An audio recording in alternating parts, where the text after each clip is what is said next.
आम आदमी पार्टी के फॉर्मर मिनिस्टर राजकुमार आनंद ने आरोप लगाया कि आम आदमी पार्टी दलितों का इस्तेमाल सिर्फ वोट लेने के लिए करना चाहती है। बस आम आदमी पार्टी के 10 सांसद राज्यसभा में हैं और उनमें से एक भी ओबीसी या एससी से नहीं है। दिसंबर के आखिर में अरविंद केजरीवाल सेंट्रल दिल्ली में मौजूद वाल्मीकि मंदिर पहुंचे। मंदिर में उन्होंने पूजा अर्चना की और नई दिल्ली विधानसभा सीट पर अपने प्रचार अभियान की शुरुआत की।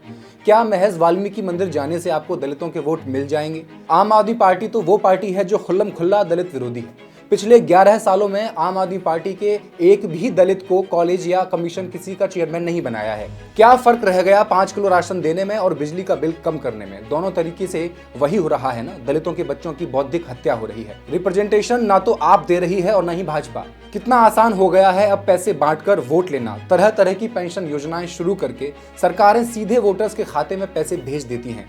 क्या साफ सुथरी सड़कें, मेंटल हेल्थ, हार्ट हेल्थ को हर दिन प्रभावित कर रहा घंटों का ट्रैफिक जैम और उससे पैदा हो रहा एयर पोल्यूशन और नॉइज पोल्यूशन, गंदे नाले, गंदा पानी और दिल्ली की जहरीली हवा, बिजली वाईफाई के तारों पे झूलते खंबे और घुटन पैदा करने वाली पतली पतली गलियां जो साल में 12 महीने खुद ही पड़ी रहती हैं, क्या किसी राजनीतिक पार्टी का चुनावी मुद्दा बन पाएंगी?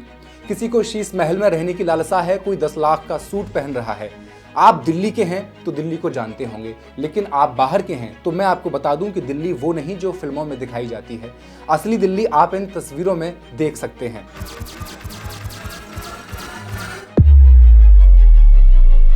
दिल्ली विधानसभा चुनावों में जीत का जिम्मा लेते हैं यहाँ के दलित वोटर और पूर्वांचली वोटर्स। सवाल है इस बार दलित वोटर्स किस तरफ का रुख कर रहे हैं, उनके मुद्दे क्या क्या हैं। दिल्ली में 600 से ज्यादा झुग्गी झोपड़ी कॉलोनीज और 1700 से ज्यादा कच्ची कॉलोनीज हैं। इनमें दलितों की एक बड़ी आबादी रहने को मजबूर है। इन बीते सालों में दलितों के रिप्रेजेंटेशन का क्या हाल रहा? कितनी सीटें एससी के लिए आरक्षित हैं और उनमें जातीय समीकरण क्या बन रहा है? पिछले 5 चुनावों में इन आरक्षित सीटों पर किसने जीत दर्ज की? फैक्ट्स एंड फिगर्स के इस एपिसोड में आई विल एक्सप्लेन।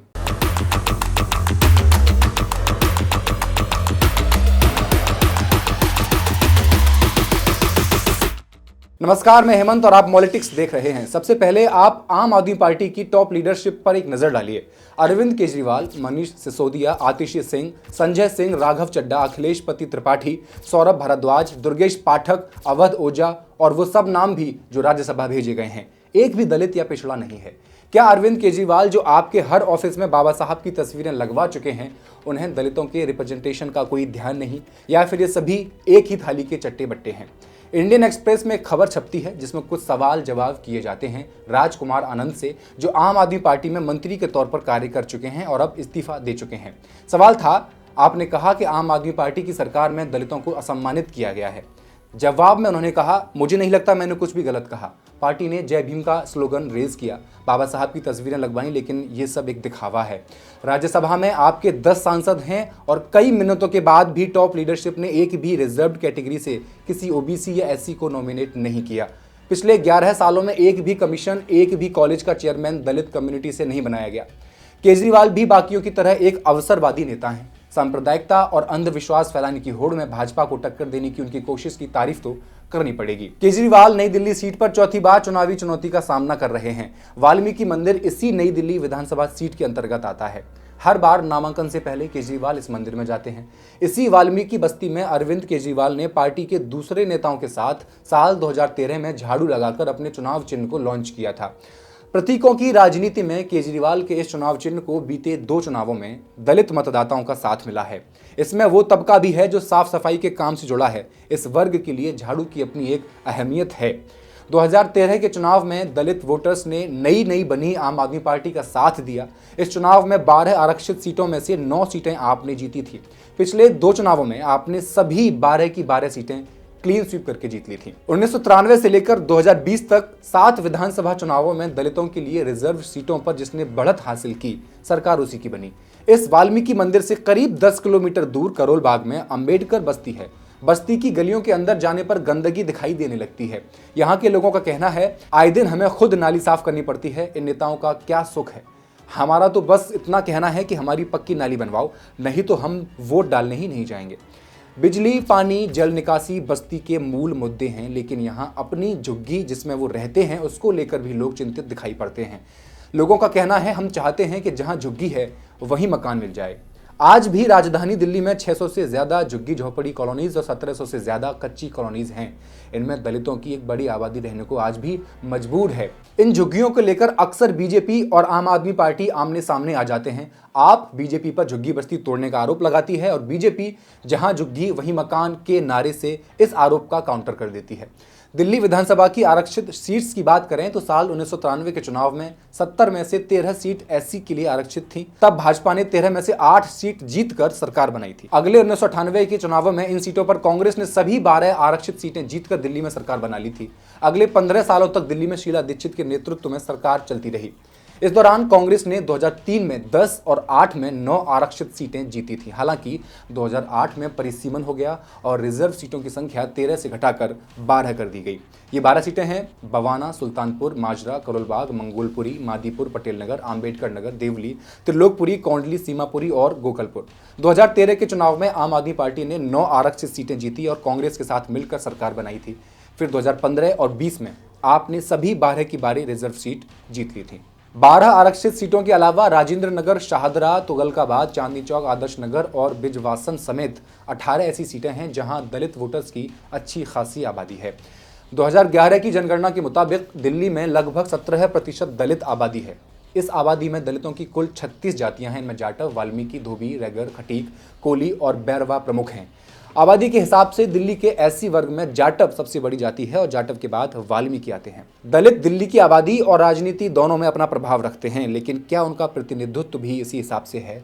20% दलित आबादी वाले उत्तर प्रदेश में मायावती 4 बार मुख्यमंत्री बन चुकी हैं, लेकिन 17% दलित आबादी वाले दिल्ली को अब तक कोई भी दलित मुख्यमंत्री नहीं मिला है। कारण है संगठन की कमी, दलित वोटर एकजुट नहीं है। हालांकि 2008 में बहुजन समाज पार्टी ने अपने प्रदर्शन से सबका ध्यान खींचा था। तब पार्टी ने दिल्ली में 14% वोट हासिल किए थे और 2 सीट बदरपुर और गोकलपुर जीती थी। गोकलपुर आरक्षित सीट है। ये वो दौर था जब मायावती उत्तर प्रदेश की मुख्यमंत्री थी और लोकसभा में बीएसपी के 19 सांसद थे। 2008 के बाद से पार्टी के प्रदर्शन में लगातार गिरावट आई है। 2020 के चुनाव में बीएसपी को 1% से भी कम यानी कि 0.71% वोट ही मिल सके थे। कुल जमा देखा जाए तो महंगाई और बेरोजगारी के अलावा गंदे नाले, गंदी गलियां और गंदा पानी दलित वोटर्स के लिए अभी भी सबसे बड़े मुद्दे बने हुए हैं। केजरीवाल की मुफ्त वाली योजनाएं महंगाई में राहत देती जरूर हैं, लेकिन स्थायी समाधान नहीं दे पाती। दिल्ली सरकार में भी सरकारी नौकरियों को खत्म कर ठेकेदारी प्रथा ला दी गई है। इससे दलित समाज की पहुंच भी इन नौकरियों से दूर हो गई है, क्योंकि यहाँ पब्लिक सेक्टर की तरह आरक्षण नहीं है और जहां आरक्षण नहीं है वहां फिर से एससी की रिप्रेजेंटेशन की बात सामने आ जाती है। पिछले साल अक्टूबर महीने में आम आदमी पार्टी सरकार के मंत्री राजेंद्र पाल गौतम ने एक कार्यक्रम में बौद्ध धर्म से जुड़ी प्रतिज्ञाएं दोहराई थी। कथित तौर पर इनमें हिंदू देवी देवताओं की पूजा न करने की शपथ शामिल थी। बीजेपी ने आरोप लगाया कि कार्यक्रम में हिंदू देवी देवताओं का अपमान किया गया है। इसे लेकर विवाद छिड़ा और राजेंद्र पाल गौतम ने इस्तीफा दे दिया। राजेंद्र पाल गौतम ने कहा था कि बीजेपी की गंदी राजनीति से आहत होकर इस्तीफा दे रहा हूं और कुछ दिन बाद ही गौतम ने आम आदमी पार्टी भी छोड़ दी। इसके बाद एससी वर्ग से आने वाले राजकुमार आनंद को उनकी जगह मंत्री बनाया गया। 1.5 साल के भीतर राजकुमार आनंद ने इस मंत्री पद से भी इस्तीफा दे दिया। अब राजकुमार आनंद पटेल नगर सीट से बीजेपी के उम्मीदवार हैं। राजेंद्र पाल गौतम सवाल उठाते हैं, आम आदमी पार्टी के राष्ट्रीय स्तर पर 4 पद हैं। राष्ट्रीय संयोजक अरविंद केजरीवाल बनिया, राष्ट्रीय महासचिव पंकज गुप्ता बनिया, राष्ट्रीय कोषाध्यक्ष एनडी गुप्ता बनिया और राष्ट्रीय संगठन महासचिव ब्राह्मण हैं। आपने दिल्ली और पंजाब में एससी के वोट से चुनाव जीता है। केजरीवाल ने अब तक दिल्ली और पंजाब में 13 राज्यसभा सांसद भेजे हैं, उनमें एक भी दलित नहीं है। फिर आम आदमी पार्टी में दलित लीडरशिप है कहां? सवाल तो वाजिब है, जवाब तो चाहिए ही चाहिए। वर्तमान में दिल्ली कैबिनेट में मुकेश अहलावत मात्र दलित मंत्री हैं और सुल्तानपुर माजरा सीट से प्रत्याशी भी हैं। अरविंद केजरीवाल अक्सर खुद के आंबेडकरवादी होने का दावा करते हैं। जब संसद में अमित शाह के आंबेडकर वाले बयान पर विवाद हुआ तब आम आदमी पार्टी ने इसे मुद्दा बनाया था। केजरीवाल ने कहा, अमित शाह ने जिस टोन में बाबा साहेब के ऊपर बयान दिया था उससे लग रहा था कि उनके भीतर नफरत भरी पड़ी है। मैं आंबेडकर जी का फैन नहीं हूँ, मैं उनका भक्त हूँ, भक्त। लेकिन गजब की भक्ति है कि दिखती ही नहीं। दिल्ली में 17% और पंजाब में 32% दलित हैं। इन राज्यों में क्या पार्टी को कम से कम दलित डिप्टी सीएम नहीं बनाना चाहिए था? एससी के लिए रिजर्व सीटें 12 हैं, लेकिन बीजेपी वाले एनडीए गठबंधन ने 14 दलित उम्मीदवार उतारे हैं। पार्टी ने 2 सामान्य सीटों पर भी दलितों को टिकट दिया है। कांग्रेस ने 13 दलित उम्मीदवारों को टिकट दिया है। पार्टी ने सामान्य सीट नरेला पर दलित समाज से आने वाली अरुणा कुमारी को उम्मीदवार बनाया है। कांग्रेस के कार्यक्रमों में मंच पर अंबेडकर की तस्वीर प्रमुखता से दिखाई जा रही है। लोकसभा चुनाव में राहुल गांधी संविधान की प्रति दिखाकर दलित मतदाताओं से अपील कर रहे हैं। ये सिलसिला दिल्ली चुनाव में भी जारी है। आम आदमी पार्टी ने सिर्फ आरक्षित सीटों पर 12 सीटों पर ही दलित उम्मीदवारों को टिकट दिया है। ऐसा लगता है जैसे रिजर्वेशन था, इसलिए उनकी मजबूरी बन गई देना, वरना ये भी न देते। सारी टिकट बनियों को दे देते। 21 जनवरी को धोबी समाज के नेताओं के साथ प्रेस वार्ता करते हुए केजरीवाल ने कहा था, हमारी सरकार बनने पर दिल्ली सरकार धोबी समुदाय कल्याण बोर्ड का गठन करेगी। ये बोर्ड धोबी समाज की समस्याओं का समाधान करेगा। अब तक क्यों नहीं किया? दलितों ने आपको 3 बार सीएम बनाया, लेकिन आपने ये काम अब तक किया ही नहीं। ऐसे में राजनीति के बड़े जानकारों का कहना है कि दलित वोटर्स इस बार अरविंद केजरीवाल को बड़ा झटका भी दे सकते हैं। इस चार्ट को देखिए, ये 12 विधानसभा आरक्षित सीटों के अलावा ये वो 10 सीटें हैं जहां दलित वोटर्स की संख्या 25% से अधिक है। कहीं कहीं तो ये आंकड़ा 45% को भी छू रहा है। जबकि बीजेपी का इन दलित बाहुल्य सीटों पर बेहद खराब परफॉर्मेंस रहा है। इन सभी सीटों पर आम आदमी पार्टी की बढ़त दिखाई जा रही है। अब इस चार्ट पर नजर डालिए। ये पिछले 6 चुनावों का चार्ट है, चाहे वो विधानसभा का चुनाव हो या लोकसभा का। आप देखेंगे तो समझ आएगा कि विधानसभा में दलित वोटर्स की पसंद आम आदमी पार्टी होती है और लोकसभा आते आते यही वोटर्स बीजेपी की तरफ शिफ्ट हो जाते हैं। अब एक चार्ट और देखिए। दिल्ली की पूरी दलित आबादी में सबसे ज़्यादा जाटव की आबादी है, जो 38% है। इसके बाद 21% वाल्मीकि हैं। तो इन दोनों कास्ट का रिप्रेजेंटेशन तय करेगा कि दलित वोटर किस तरफ जा रहा है। बाकी 5 को चुनाव और 8 को साफ हो जाएगा किसकी जीत होती है, किसकी हार। आप तब तक पॉलिटिक्स को सब्सक्राइब कर दीजिए और वीडियो को शेयर करना न भूलें। शुक्रिया।